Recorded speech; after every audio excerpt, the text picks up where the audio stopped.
ഈശോയിൽ പ്രിയപ്പെട്ടവരെ, സഭയിൽ നമ്മൾ അനുസ്മരിക്കുന്ന ഒരു വിശുദ്ധനുണ്ട്, ജോസഫ് കുഫാസോ.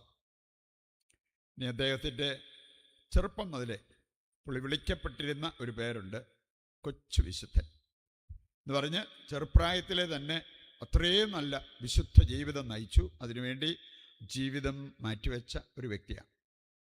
വൈദിക ലോകത്തിലെ പവിഴം എന്നറിയപ്പെടുന്ന ഒരു വ്യക്തിയാണ്. നന്നായിട്ട് നമ്മൾ ജീവിച്ചാലാണ് ഇങ്ങനെയുള്ള പദവികളൊക്കെ വേണമെങ്കിൽ മറ്റുള്ളവർക്ക് നമുക്ക് തരുന്നത്, ദൈവം നമുക്ക് തരുന്നത്. വൈദിക ലോകത്തിലെ നമ്മളെ വൈദികരുടെ ഇടയിലെ പവിഴമായിട്ട് കാണാൻ പറ്റും ജോസഫ് കുഫാസോ. ഇതുപോലെ നമുക്കും വേണമെങ്കിൽ ചെറുപ്പം മുതലേ വിശുദ്ധ ജീവിതം നയിക്കാം. മരണം വരെ ആ ഒരു ജീവിതം തുടരേണ്ടവർക്ക് തുടരാം. നമ്മുടെ മുമ്പിൽ രക്ഷയും ശിക്ഷയും കർത്താവ് വെച്ചിട്ടുണ്ട്. നമ്മുടെ മുമ്പിൽ നാശത്തിലേക്കുള്ള വഴിയും രക്ഷയിലേക്കുള്ള വഴിയും ദൈവം വെച്ചിട്ടുണ്ട്. നിനക്കിഷ്ടമുള്ളത് തിരഞ്ഞെടുക്കാം എന്നാണ് ഇന്നത്തെ സുവിശേഷ ഭാഗത്ത് നമ്മൾ കേട്ടത്. ഇന്നത്തെ ആദ്യ വായന, ഇസ്രായേൽ ജനം ദൈവത്തിനെതിരെ നീങ്ങി പാപജീവിതത്തിലേക്ക് പോയി. പ്രവാചകന്മാരെ ദൈവം വിട്ടു, മുന്നറിയിപ്പ് കൊടുത്തു, ഒന്നും വകവെച്ചില്ല. അവർ ധിക്കാരപൂർവ്വം പാപജീവിതം തുടർന്നു. അപ്പോഴാണ് സന്നക്കരീബിനെ ദൈവം അനുവദിച്ചത് അവരെ പോയി ആക്രമിക്കാൻ. അങ്ങനെ സന്നക്കരീബ് വലിയ സൈന്യമായിട്ട് വന്നപ്പോൾ അവർ വേറെ ഒരു നിവൃത്തിയില്ലാതെ വന്നപ്പോഴത്തേക്കും ദൈവത്തിങ്കിലേക്ക് തിരിഞ്ഞിട്ട് കരഞ്ഞ് പ്രാർത്ഥിച്ചു, അനുദപിച്ച് പ്രാർത്ഥിച്ചു. അവർക്ക് തെറ്റുപറ്റിയെന്നുള്ളത് അവരേറ്റു പറഞ്ഞു.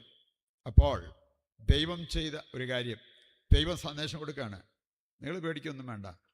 സന്നക്കരീബ് അവൻ നിങ്ങളുടെ മേൽ അധികാരം ചെലുത്താൻ ഞാൻ സമ്മതിക്കത്തില്ല.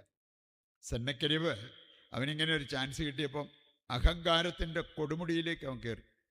അത് നമ്മൾ യെശയ്യാ 39:27 വായിച്ചാൽ കാണാൻ സാധിക്കും.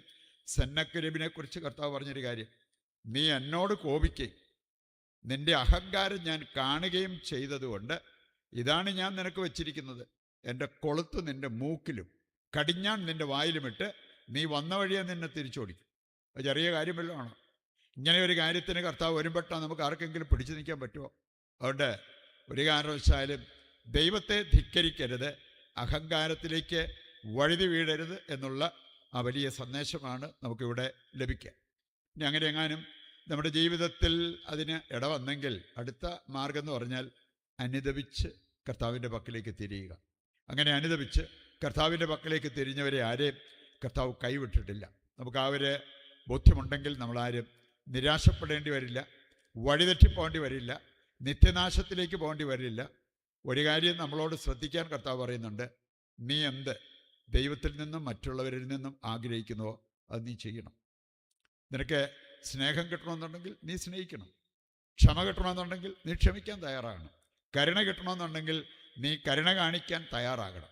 അങ്ങനെയുള്ള കാര്യങ്ങൾ ചെയ്യുമ്പോഴാണ് നമുക്ക് ഇങ്ങനെയുള്ള കാര്യങ്ങൾക്കെല്ലാം അർഹതയുണ്ടാകുന്നത് എന്ന് കർത്താവിൻ്റെ വചനം നമ്മെ ഓർമ്മിപ്പിക്കുക. നമുക്കറിയാം, ലൂക്ക 6:31 വളരെ ശ്രദ്ധാപൂർവ്വം നമ്മൾ പാലിക്കേണ്ട ഒരു വചനമായിട്ടാണ്, വചന സന്ദേശമായിട്ടാണ് എന്നെ എടുത്തു കാണിച്ചിരിക്കുന്നത്.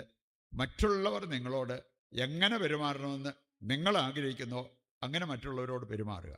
നമ്മൾ മറ്റുള്ളവരിൽ നിന്നും പ്രതീക്ഷിക്കുന്നത് സ്നേഹവും കരുണയും ക്ഷമയും സഹായവും അങ്ങനെയുള്ള കാര്യങ്ങളൊക്കെ അല്ലേ? അത് കിട്ടാനുള്ള മാർഗം പറഞ്ഞിരിക്കുകയാണ്, നീ ആദ്യം അങ്ങനെയുള്ള കാര്യങ്ങൾ ചെയ്യാനായിട്ട് മുമ്പോട്ട് വരിക. അപ്പോൾ ഇതെല്ലാം നിനക്ക് ലഭിക്കും. അവരെ ബോധ്യത്തോടെ ജീവിക്കുവാൻ വേണ്ട കൃപയ്ക്കും അനുഗ്രഹത്തിനുമായിട്ട് ഇന്നത്തെ ബലിയിൽ ദൈവത്തോട് നമുക്ക് പ്രത്യേകം പ്രാർത്ഥിക്കുകയും ചെയ്യാം.